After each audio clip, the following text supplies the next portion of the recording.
큰 복음의 물결이 일어났습니다.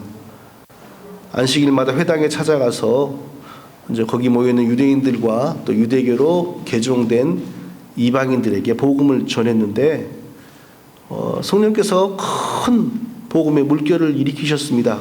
그래서 어떤 상황이 벌어졌냐 하면 성경을 보니까 그 다음 안식일에는 온 성이 거의 다 하나님의 말씀을 듣고자 하여 모이니 온 성의 거의 대부분의 사람들이 바울의 설교를 들으려고 회당에 모였다. 큰 부흥의 물결이 벌어진 거죠. 큰 성령의 역사가 일어났습니다. 성령이 역사하시지 않으면 이런 일은 결코 일어나기가 쉽지가 않은 일입니다. 사람들이 자기의 일상적으로 하던 일을 멈추고 복음을 듣기 위해서 한 곳으로 모인다라는 일은 보통 일어나기가 어려운 일이 아닙니다. 그런데 한편으로 생각하면 이런 일은 또 시대의 상황과 큰 연관이 있다고 볼 수가 있습니다. 제가 어렸을 때까지만 하더라도 저희 고향 시골 마을에 그때는 너무나 삶이 단조로우니까 아주 조그마한 일도 온 마을의 화제거리가 되었습니다. 기억이 가물가물한데 전기가 없었던 적이 있었고요. 제가 어렸을 때. 그러니까 호롱불에 불을 켰습니다. 제가 호롱불에 불을 켜는 게 재밌어가지고 제가 도맡아가지고 우리 집에서 그 일을 했던 것 같아요. 호롱불에 불 붙이는 것을. 그리고 텔레비전이 없었을 때가 있었습니다. 그런 사람들에게 뭐 재밌는 일이 뭐가 있겠어요? 그저 큰 일이 빨래터에 모이면 수군거리는 게 엄청나게 큰 재밌는 일이고 정말 단순한 시대니까 외지에서 누가 마을에 온다. 그리고 누구 집에 누가 왔대. 그리고 뭐 한 3일씩 4일씩 시끌시끌하고 누가 어디 도외지로 살러 간다 그러면은 그것도 큰 뉴스고. 근데 불과 수십 년 만에 지금은요. 제가 우리 고향 마을에서 첫 번째로 외국 유학을 나온 사람이었습니다. 그러나 아무도 그걸 대단하게 생각하는 사람이 없었습니다. 아무도 그게 뭐 별일이야. 왜냐하면 텔레비에서 맨날 보는 거잖아요. 누가 뭐 미국으로 갔다 누가 어디로 갔다. 그러니까 아무도 그게 대단하게 생각하는 사람이 없었어요. 근데 이 바나바와 바울이 선교하던 때는 지금보다 2000년 전입니다. 이때는 석유로 호롱불을 밝히던 것도 없었습니다. 뭘로 불을 밝혔겠지만 밤에 뭐가 있었겠어요? 고래기름이 있었을까? 뭐 돼지기름으로 밝혔는지 모르겠지만, 그러니까 뭐 사람들이 어떻게 살겠어요? 해 넘어가기 전에 밥 해 먹고 해 넘어가면 자는 거죠. 그리고 해 뜨면 일어나고, 진짜 단조로운 거죠. 그러니까 그런 사람들에게 뭐 재밌는 일이 있었겠습니까? 이럴 때 바나바와 바울이라고 하는 외지인이 왔으니까 금세 소문이 나는 거고. 또 뭐 못 듣던 말을 하니까 더 한번 관심을 가지고 들어보려고 하는 거고. 이런 상황, 시대적인 상황도 큰 역할을 했을 거라고 분명히 우리가 짐작할 수가 있습니다. 30년 전만 하더라도 부흥회를 하면 얼마나 그게 뜨거웠습니까? 그냥 부흥회를 한다면 사람들이 이번에 온 부흥 강사는 어떤 사람인지 어디서 온 사람인지 그냥 궁금해가지고 보고, 근데 그 사람이, 그 강사님이 좀 우스운 말도 잘하면 이제 더 완전히 미치는 거죠, 그냥. 거기다가 어떤 카리스마가 있으면 완전히 이제 가는 거죠, 한 3일 동안. 그리고 모여가지고 박수를 치면서 노래를 부르면 그것 자체가 그런 축제가 어디 있습니까? 그리고 그때는 또 맛있는 음식도 해 먹고. 이게 복음과 성령의 역사로 부흥이 일어나지만 시대적인 상황이 이런 일에는 영향을 미치지 않았다라고 말을 할 수가 없다라는 것입니다. 지금 제가 하는 말은 순진한 시대에나 부흥이 일어난다라는 말을 하는 것이 아니고, 지금 우리가 사는 시대는 너무나도 복음을 전하기가, 사람들이 하나님 말씀 듣기가 어려워졌다, 그런 시대라라는 것을 말하는 것입니다. 왜냐하면 하나님의 말씀보다 100배로 1000배로 재미있는 일들이 너무 많거든요. 옛날에는 교회가 나와야지 그래도 뭔가 좀 새로운 게 있었는데 지금 교회 외에 새로운 것이 교회밖에 훨씬 더 많거든요. 사람들은 다 지식 수준이 높아져가지고 교만합니다. 남의 말도 안 들으려고 그러는데 보이지 않는 하나님 말을 들으려고 그러겠습니까? 그리고 전부 자기가 왕인데 남을 존경하는 것도 어려운데 보이지 않는 하나님을 존경하라. 이거 정말 쉽지 않은 얘기입니다. 그러므로 지금 이 시대는 복음을 전하기가, 기독교인이 되기가 정말 어려운 시대라는 겁니다. 옛날에 1000명에게 복음을 전하여 사람들을 그 중에 몇 명을 교회 나오게 할 수 있는 힘이라면 지금은 100분의 1도 결과가 나오지 않는 그런 시대입니다. 그럼에도 불구하고 성령이 하시면 되지요. 우리가 기도하고 성령을 의지하면 그래도 하나님이 자기 백성을 찾아내십니다. 그런데 그래 옛날에는 이렇게 그물만 던지면 고기가 걸려오던 시대였는데 지금은 그물을 던지고 1000번 10,000번을 던져도 고기가 한두 마리 걸릴까 말까 하는 그런 시대라는 것은 분명한 사실입니다. 우리가 이런 시대 속에서 신앙생활을 한다는 게, 그리고 또 한편으로는 그러면 저기 어디에 어느 도시가 어마어마하게 사람들이 모여가지고 그 하는 데는 뭡니까? 그런 데는 어떻게 된 겁니까? 우리가 질문을 할 수 있잖아요. 거기에 그 사람들에게 주는 즐거움과 편리함이 사라지면 거기에 그렇게 사람이 모일 수가 없는 겁니다. 그리고 거기에 있는 마약과 같은 거짓 은사들을, 거짓된 것들을 다 빼고 나면 거기에 그렇게 사람이 모여 있을 수가 없는 겁니다. 그런 교회들이 많아지고 있고, 그리고 다른 교회는 죽어가고 있지만, 그러나 거기에 또 구원이 있는 것도 아니거든요. 복음이 있는 것도 아니거든요. 우리가 지금 사는 시대가 이런 시대라는 것을 우리가 알고 정말 하나님 믿기가 어려운 시대라는 것을 알 필요가 꼭 있다는 것입니다. 자, 바울과 바나바가 비시디아 안디옥에 가지고 놀라운 전도의 역사, 성령의 역사를 체험했습니다. 많은 사람들이 믿었습니다. 그런데 또 여기서도 어김없이 전도하는 걸 싫어해가지고 사람들을 선동해가지고 바울을 죽이려고 하는 사람들이 나타났어요. 그래서 그 사람들의 방해가 어찌나 심해지는지 어쩔 수 없이 바울이 떠났습니다. 그때 떠날 때 성경이 뭐라고 기록하냐? 이방인들이 듣고 기뻐하여 하나님의 말씀을 찬송하며 영생을 주시기로 작정된 자는 다 믿더라. 영생을 주시기로 작정된 자는 다 믿더라. 왜 그렇게 기쁨으로 바울의 복음을 듣는 사람도 많고, 왜 바울의 복음이 그렇게 싫어가지고 회방하고 때리고 핍박하고 죽이려고 하는 사람도 그렇게 많은지, 그 정답은 영생을 주시기로 작정된 자는 다 믿더라. 네. 하나님이 구원하시기로 작정한 사람들에게 구원의 은혜가 임하는 겁니다. 네. 구원의 은혜가 임하지 않으니까 다른 사람들은 복음을 믿지를 못하는 겁니다. 자, 그래서 하는 수 없이 바울이 떠났습니다. 그러고 떠나가지고 이번에는 어떻게 그 선교할 대상 도시를 선정했는지는 모르겠지만 뭔가 바울에게는 계획이 있었겠죠. 여기서 한 120km 떨어진 곳에 있는 이고니온이라고 하는 도시로 갔습니다. 이고니온으로 떠날 때에 성경은 제자들에게 기쁨이 충만했다 이렇게 말씀하고 있습니다. 그러니까 바울과 바나바 외에 다른 몇 사람인지 한 10명이 넘는지 못 되는지는 모르겠지만 사람들이 더 있었다는 거죠. 이 사람들에게는 기쁨이 충만했습니다. 회방을 받아서 핍박을 받아서 부득이 그 비시디 안디옥을 떠나지만 그런데 마음에는 기쁨이 충만한 상태로 이제 이고니온으로 갔다는 것입니다. 이고니온에서 며칠을 있었는지 몇 개월을 있었는지 모릅니다.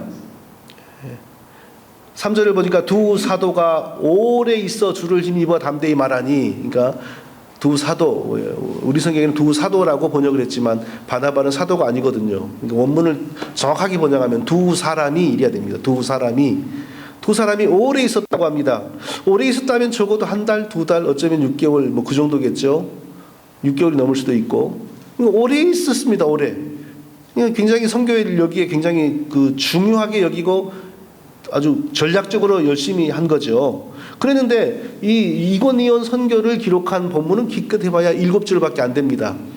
중요한 선교였는데 7절밖에 기록이 안 돼서 우리가 쉽게 지나치게 되는데, 이 7절을 통하여서 바울은 도대체 또 하나님은 이곳에서 어떻게, 또 이곳에서는 어떤 복음의 원리가 나타났는지 두 가지를 찾아보기를 원합니다.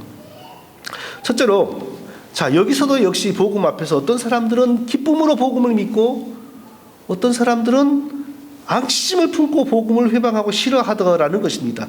똑같은 원리가 그 앞에 또 그 전에 계속 나타납니다.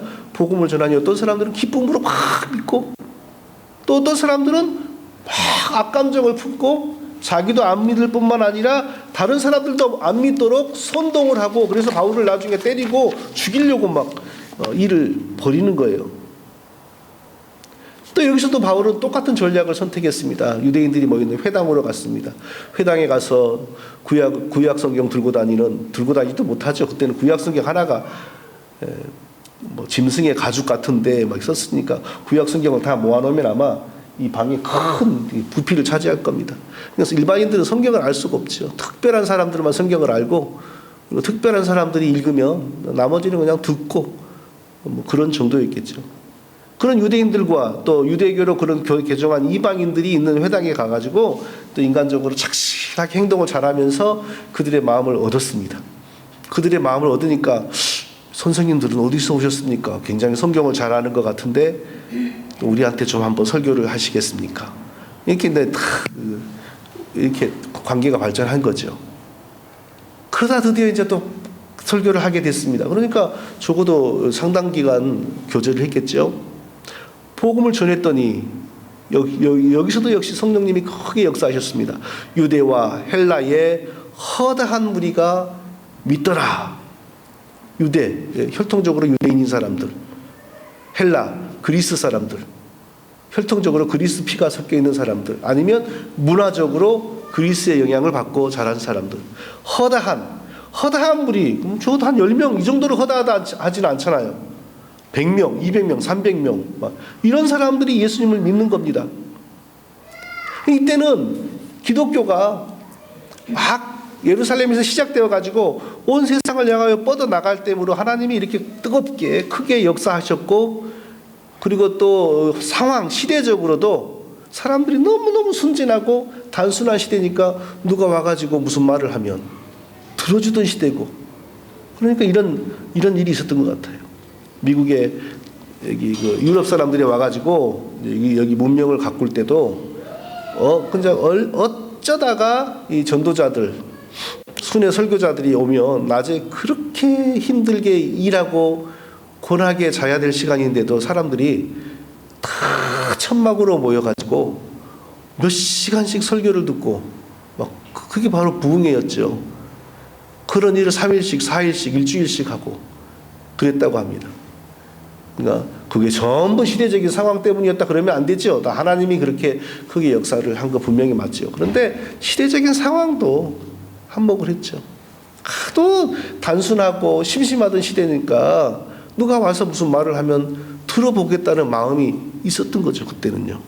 지금은 어디 가서 얘기하면 누가 들으려고도 안 하고 관심도 안 기울이고 지금은 바로 그런 시대가 되어버린 겁니다. 자, 여기 막 사람들이 또 모여서 그중에 믿는 사람이 많이 나타났습니다. 그런데 또 똑같이 반대 현상이 나타납니다. 순종치 아니하는 유대인들이 이방인들의 마음을 선동하여 형제들에게 악감을 품게 하거늘. 자, 구약을 안다고 자부하지만 제대로 구약을 공부하면 예수님을 믿게 돼 있습니다. 구약의 핵심은 예수 그리스도고 구약의 모든 예언은 예수 그리스도를 가르치고 있기 때문에. 근데 구약을 제대로 공부를 못한 거죠. 하나님 은혜를 입지 못하니까 구약을 제대로 배우지 못하죠. 그러니까 구약이 말하는 예수 그리스도의 복음을 전하는 사도 바울을 보고 하나님의 은혜를 입은 사람들은 그 복음을 싹 받아들이는데 은혜를 입지 못하는 사람들은 악감을 품고 회방을 해요. 그러니까 자기만 안 믿는 게 아니라 다른 사람도 안 믿도록 선동을 해요. 예나 지금이나 가장 성경을 방해하는 사람들은 성경을 한 번도 안 본 사람들이 아닙니다. 성경을 어중간히 본 사람들입니다. 성경을 보았는데 성경은 사람의 마음과 사람의 눈으로 알 수가 없거든요. 하나님의 은혜가 임해야 성경의 말씀을 알 수가 있습니다. 하나님 은혜를 입지 못하니까 성경의 문자만 안 겁니다.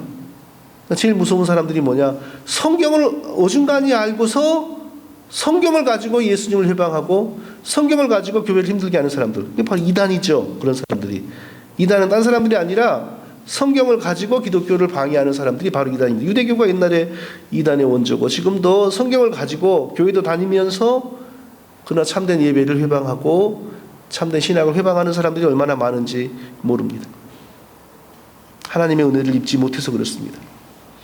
하나님의 은혜를 주셔야 설교를 들어도 설교의 의미가 내 마음속에 들어오는 것이고, 성경을 읽어도 성경의 의미가 내 마음속에 들어옵니다. 그러나 하나님의 은혜를 입지 못하면 사람의 이성으로만 접하게 됩니다. 그러니까 하나님의 진리의 말씀을 내 것으로 삼을 수가 없는 것입니다. 하나님의 은혜가 임해야만 성령을 따라 예수 그리스도 안에서 하나님을 믿습니다. 이게 굉장히 중요한 말입니다. 그냥 하나님을 믿는다고 다 하나님 백성 되는 게 아니고, 성령을 따라서, 성령의 역사를 따라서, 그리고 그 다음에 예수 그리스도 안에서 하나님을 믿어야 됩니다. 이래야 구원받는 하나님의 백성의 신앙이 되는 것입니다. 그런데 이 은혜를 입은 사람이 결코 흔하지가 않습니다. 교회 다니는 사람은 많아도 이 은혜를 입은 사람은 언제나 많지가 않습니다. 왜 어떤 사람들은 기쁨이 충만하여 예수 그리스도의 복음을 받아들이는데, 왜 그 많은 사람들은 또 마음이 더 강팍해지고 사나워지고 예수 그리스도를 거부하고, 자기만 거부하는 게 아니라 믿는 사람들이 생기지 못하도록 선동을 하고 예배를 회방을 하고, 왜 이러겠습니까? 그들은 하나님이 영생을 주시기로 작정한 사람들이 아니기 때문입니다. 영생을 주시려고 하나님이 쉽게 말하면 예정하지 않았기 때문에, 복음이 울려 퍼질 때 성령께서 그 사람들의 마음을 열어주지 않는 겁니다. 열어주지 않으니까 전혀 복음하고는 상관이 없는 사람으로 계속 남아있습니다. 복음하고 상관없는 사람으로 계속 남아있으면 어떤 상태입니까? 마귀의 지배를 받는 사람, 흑암의 권세 안에 있는 사람으로 그대로 남아있는 겁니다.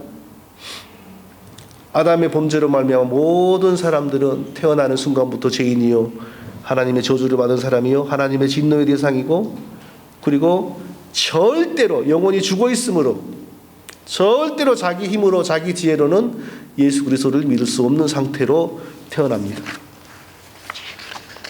그러나 많은 사람들이 뭔 소리입니까 도대체? 머리를 폼으로 달고 다닙니까?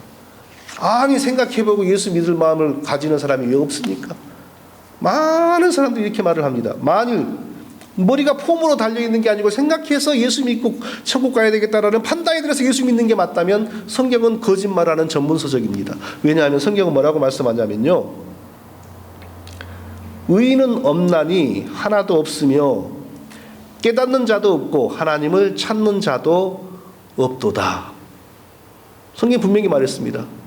복음을 깨닫는 자도, 하나님의 은혜를 아는 자도, 하나님을 찾는 자도 없다. 예, 모든 사람이 영적으로 죽었으니까, 모든 사람은 죽은 상태로 태어나니까. 그런데 어떻게 자기가 깨달아서 자기가 생각해보고 예수 믿는 게 좋지, 예수 믿으면 천국 가는 거 좋지, 그래서 예수 믿는 사람이 나올 수가 있습니까?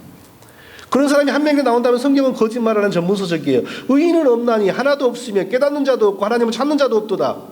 시편에서도 그렇게 말이고 로마서도 그 말을 인용을 했는데, 자기가 생각해서 예수 믿는 게 좋아서 믿는 사람이 나온다, 그래서 구원받는 사람이 나온다, 그러면 성경은 거짓말하는 책입니다. 아니 그러면 목사님은 예수 믿고 지금 구원받았다고 100% 확신하는 사람인데 어찌 예수 믿었습니까? 강제로 누가 안 믿으면 때려 죽인다고 해서 믿었습니까? 아니죠. 하나님이 저를 하나님 백성으로 택하셔서 예수 그리스도를 믿도록 은혜를 주셨죠. 하나님이 저를 전도자를 제 앞으로 인도하셔서 복음을 들을 때에 제 마음을 살리셔서 예수님을 믿도록 만들어 주신 거죠. 절대 제가 찾은 건 아닙니다. 너희를 불러 그의 아들 예수 그리스도와 그의 아들 예수 그리스도 우리 주로 더불어 교제케 하시는 하나님은 미쁘시도다. 우리 주 예수 그리스도와 교제한다. 이게 쉽게 다르게 말하면 예수 그리스도를 믿는다, 신앙생활한다 아닙니까? 근데 어떻게 우리가 예수님을 믿고 신앙생활하게 됩니까? 너희를 불러 예수 그리스도 우리 주와 교제케 하시는 하나님은 미쁘시도다. 하나님이 우리를 예수님 앞으로 불러서 예수님과 교제하게, 예수님을 믿도록 신앙생활하도록 만드시는 겁니다. 나를 보내신 아버지께서 이끌지 아니하시면 아무라도 내게 올 수 없느니라. 예수님 그랬습니다. 제자들에게. 제자들은 다 안드레는 누구를 전도하고 누구는 누구를 전도하고 그래가지고 예수님 앞에 왔잖아요. 안드레가 베드로와 자기 그 형제, 그러니까 또 베드로가 야고보와 요한, 또 안드레가 누굽니까? 나다니엘입니까? 빌립입니까? 빌립이 또 자기 친구 나다니엘. 전부 사람이 전도해 왔거든요. 근데 그들을 놓고 예수님이 뭐라냐면, 나를 보내신 아버지께서 이끌지 아니하시면 아무도 내게 올 수 없느니라. 자기가 찾아가서 예수님 믿는 사람이 세상에 한 명도 없습니다. 한 명이라도 자기가 스스로 찾아가서 예수님 믿는 사람이 있으면 성경은 거짓말하는 전문서적입니다. 왜냐하면 의인은 없고 깨닫는 사람 없고 한 사람도 하나님을 찾는 자가 없다 그랬거든요. 그러면 예수 믿고 구원받은 사람은 어떻게 구원받았습니까? 하나님이 그를 자기 백성으로 미리 택하셨고, 택한 사람을 예수 그리스도 앞으로 하나님이 인도하시고, 예수 그리스도의 말씀을 들을 때에 믿음을 가질 수 있도록 영혼을 살려주시고, 그 영혼을 살려주시는 순간, 과거를 측정할 수 없는 시간이죠. 성령이 예수님 우리 마음을 살려주시는 순간, 우리 영혼을 살려주시는 순간 예수님에 대한 믿음이 생기고, 그래서 하나님 백성이 된 거죠. 완전히 하나님 은혜입니다. 예수 그리스도의 피가 나의 죄를 씻으시기 위해서 흘려지셨은 것에 대한 믿음이 생깁니다. 구속을 받았다, 그렇게 성경이 말씀하지 않습니까? 그런데 그 은혜를 받지 못한 사람은 그리스도의 피와 끝까지 상관이 없는 겁니다. 그러면 구속받지 못하면, 구속받는다, 마귀의 권세로부터, 죄로부터, 사망으로부터 다시 찾아낸다, 그거거든요. 그 은혜를 입지 못하면 여전히 흑암의 권세, 마귀의 권세 아래 그대로 놓여 있는 겁니다. 그러니까 흑암의 권세, 사망의 권세에 그대로 놓여 있는 사람들 입장에서는 예수 그리스도의 복음이 전파되고 있으면 본능적으로 분노가 치미고 시기가 생기는 겁니다. 자기는 모릅니다. 왜 그런 마음이 생기는지. 그래서 전도자를, 목회자를 회방하고 예배를 방해하고 그런 일이 벌어지는 거죠. 이와 같은 일이 바울의 선교 현장에서 항상 일어났습니다. 많은 사람들이 복음을 듣고 기쁨으로 영접하고 하나님께 영광을 돌리고, 많은 사람들이 복음을 대적하고 바울을 미워하고 바울을 죽이려고 하고, 심지어는 실제로 돌을 그냥 요만한 돌이 아닙니다. 아이들 머리통만한 돌로 바울을 내리치기도 하고, 그러니까 쭉 뻗어버렸어요. 바울이 우리 한국 그 말로 쭉 뻗었어요. 그러니까 사람 보기에는 영락없이 죽었거든요. 그러니까 시체 처리한다고 들어다가 성 밖으로 던져놔버리고, 다음 주에 살펴볼 본문에서 그런 얘기가 나옵니다. 사람이 할 수 있는 일입니까? 흑암의 권세 아래, 사망의 권세 아래 매여 있는 불쌍한 사람들이 복음을 향하여 치를 떠는 거죠. 자, 그럼 우리는 뭐 해야 됩니까? 우리가 한 일이 아무것도 없습니다. 오직 택하여 주신 하나님의 은혜를 따라, 예수 믿게 해주신 하나님의 은혜를 따라 우리는 하나님 백성 되었고 하나님의 자녀가 되었을 뿐입니다. 우리가 할 일이 뭐가 있습니까? 없어요. 감사와 찬송 외에는 우리가 할 일이 없습니다. 감사와 찬송하고, 우리가 복음에 순종하는 것도 우리 힘입니까? 아닙니다. 예수 믿고 났으니까 열심히 이제 하나님 말씀대로 살아야지, 그게 내 힘으로 된다면 오죽 좋겠어요? 아닙니다. 믿음을 가지는 것도 하나님의 은혜, 하나님 은혜를 믿음을 가지게 된 다음에 하나님 말씀대로 살아가는 거, 실제로 올바르게 살아가는 거, 그것도 성령의 역사입니다. 우리 힘으로 할 수 있는 게 없습니다. 그러면 뭐 아무것도 없이 안 하고 들어 누워 있으면 되겠네요. 누워 있게도 만들지 않습니다. 하나님께서 우리의 마음을 변화시키니까 우리의 마음에서 하나님을 향하여 열심이 생기고, 우리의 마음에서 예수님을 향한 선한 마음이 생기는 겁니다. 그러니까 그 마음을 따라 강요해서가 아니라 저절로 하나님 말씀대로 살기를 시작하는 것입니다. 자, 이런 은혜가 우리에게 충만하시기를 바랍니다. 둘째로 또 오늘 본문을 통해서 우리가, 자, 기독교의 기적은 처음부터 끝까지 언제나 오직 복음 전파를 위해서만 일어났다는 사실을 살펴봐야 됩니다. 기독교는 우리 몸에 병 고쳐지는 종교 아닙니다. 기독교는 우리 직장 문제 해결해주고 부자 만들어주기 위해서 생겨난 종교 아닙니다. 기독교에서 기적이 일어나고 병 고침이 있었습니다. 그러나 한 번도 예수 그리스도를 증거하기 위한 목적에서 벗어난 적이 없었습니다. 자, 두 사람이 이고니온에서 오래 머물면서 예수 그리스도의 복음을 담대하게 전했습니다. 또 어려운 일이 또 벌어졌습니다. 사람들이 회방을 합니다. 그때 하나님이 어떤 일을 하셨냐 하면요, 주께서 저희 손으로 표적과 기사를 행하게 하사 자기 은혜의 말씀을 증거하게 하시니, 하나님이 이 두 사람을 통하여 표적, 기사, 병 고치고 이런 일이 일어나도록 하나님이 역사하셨다는 것입니다. 이게 바로 교회가 아직 이 땅에 존재하지 않았을 때 복음을 전하여 교회를 세우는 사도들과 초대교회 성도들이 전하는 예수 그리스도가 바로 하나님 그분이라는 것을 하나님이 스스로 증거하기 위하여 복음의 현장에서 일어난 표적이죠. 태어날 때부터 안진병이었던 사람들이 일어나서 걷고, 태어날 때부터 소경이었던 사람들이 앞을 보고, 심지어는 죽은 사람도 일어나고 각종의 병자들이 일어났습니다. 이런 성경의 이적에 대해서 사람들이 오해가 굉장히 많습니다. 대표적인 오해가 두 가지인데 뭐냐면, 그런 일을 했던 바울과 같은 사람들은 굉장히 능력이 있었다. 오늘날에도 능력이 있는 머시 같은, 저기 서울 여의도에 머시 같은 목사는 그런 일을 한다. 이거 오해입니다. 바울에게 무슨 능력이 있었습니까? 바울이 능력이 있었으면 자기 병부터 고쳤겠죠. 자기 몸에 무슨 병인지는 말하지만 아주 심각한 병이 있었어요. 그래서 그 병 고치려고 아무리 스스로 안수를 했는지 어쨌는지 모르지만 3번이나 하나님께 기도를 했지만 하나님이 안 고쳐주셨습니다. 그러니까 바울에게 능력이 없었던 거죠. 자기 능력이 아니었던 거죠. 자기 친아들과 같은 디모데에게 위장병이 있었습니다. 위장병으로 하도 고생을 하니까 바울이 이 기도를 분명히 했었을 겁니다. 기도해도 안 나아요. 그러니까 바울이 뭐라 그러냐, 이제부터는 포도주를 정기적으로 마셔라. 포도주가 위장병에는 좋다. 이럽니다. 무슨 능력 있는 사람입니까? 능력 있는 사람이라면 자기 병 고치고 자기 아들과 같은 사람 병 고쳐야죠. 능력 없었습니다. 그럼 왜 그런 일이, 기적은 왜 일어났습니까?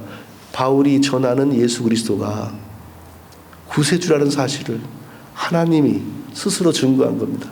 그 목적에서 벗어나는 기적은 성경에 없습니다. 기독교에 없습니다. 제자들과 사도들이 증거하는 예수 그리스도가 하나님이시고 구세주라는 사실을 설명해 주기 위한 목적으로 하나님이 일으키신 기적이지, 능력 있는 사람은 기독교에 없습니다. 어느 사람이 기독교 안에 능력이 있습니까? 아무도 그런 능력 가진 사람이 없습니다. 하나님이 필요해서 그들이 복음 전할 때에 하나님이 기적을 일으켰을 뿐입니다. 또 하나의 오해가 뭐냐면, 그 기적을 맛본 당사자들이 믿음이 훌륭했기 때문에 그런 일이 났다. 천만에요. 이제 처음으로 예수에 대해서 들어보는 사람에게 믿음이 있으면 얼마나 훌륭한 믿음이 있겠습니까? 그나마 그때 생긴 믿음도 성령님이 그를 구원하기 위하여 집어넣어 주시는 믿음이었습니다.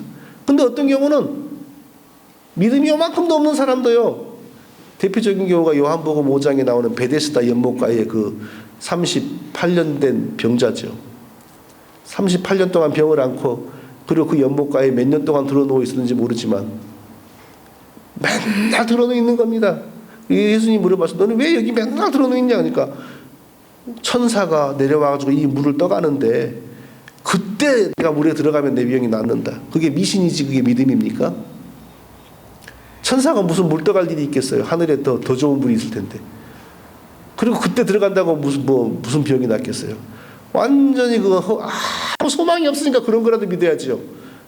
그냥 예수님이 불쌍히 여기셔서 그 자리에서 일어나서 걸어가게 하셨습니다. 그 사람이 믿음이 좋아서 그런 거 체험했습니까? 아닙니다.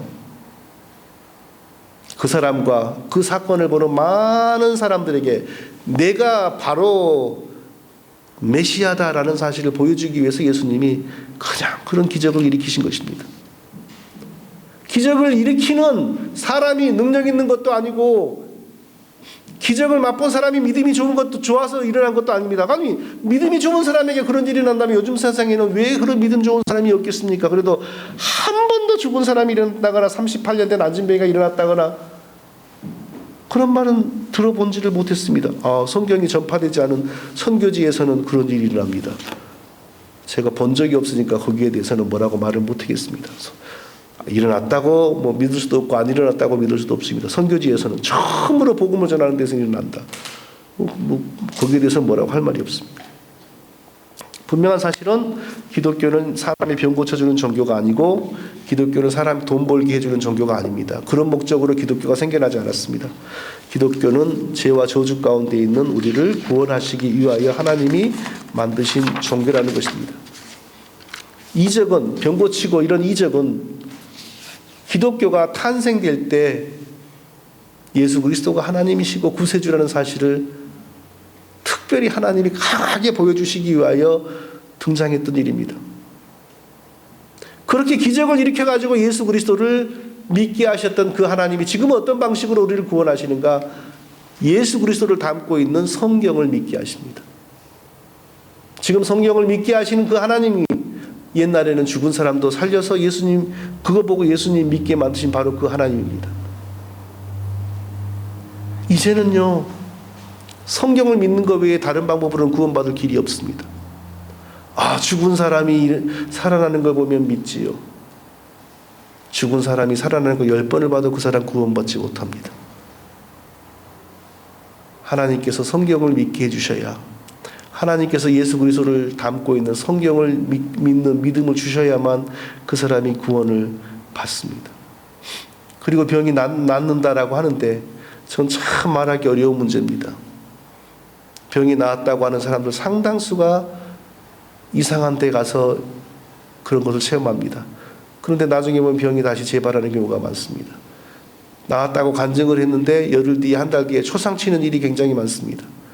의사한테 가서 확인해 보면 무슨 병이 있었는지도 분명하지가 않고 또 분명히 나았다라고 하는 의사들의 어떤 그 증거도 얻지를 못하는 경우가 굉장히 많습니다. 하나님이 우리의 병을 고쳐주신다. 없는 일이라고 할 수 없습니다. 그러나 기독교는 우리의 병 고쳐주기 위해서 있는 종교 아닙니다. 하나님이 우리의 병을 고쳐주시는데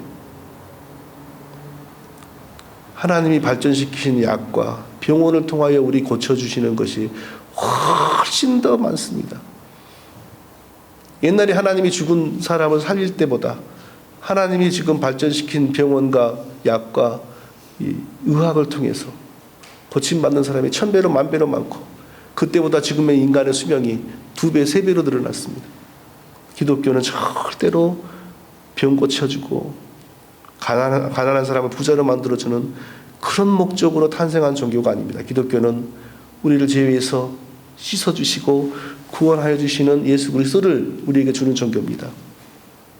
우리에게 가장 중요한 것은 예수 그리스도를 담고 있는 성경을 믿게 되는 믿음입니다. 천하의 그 누구도 심지어는 지옥을 보고 온 사람이라 할지라도 예수 그리스도를 담고 있는 성경을 믿는 믿음이 생기지 않으면 구원받지 못합니다. 이게 바로 기독교의 구원의 원리입니다. 저와 우리 모두에게 예수 그리스도를 담고 있는 성경을 잘 배우고 믿고 깨달아지는 은혜가 날로 충만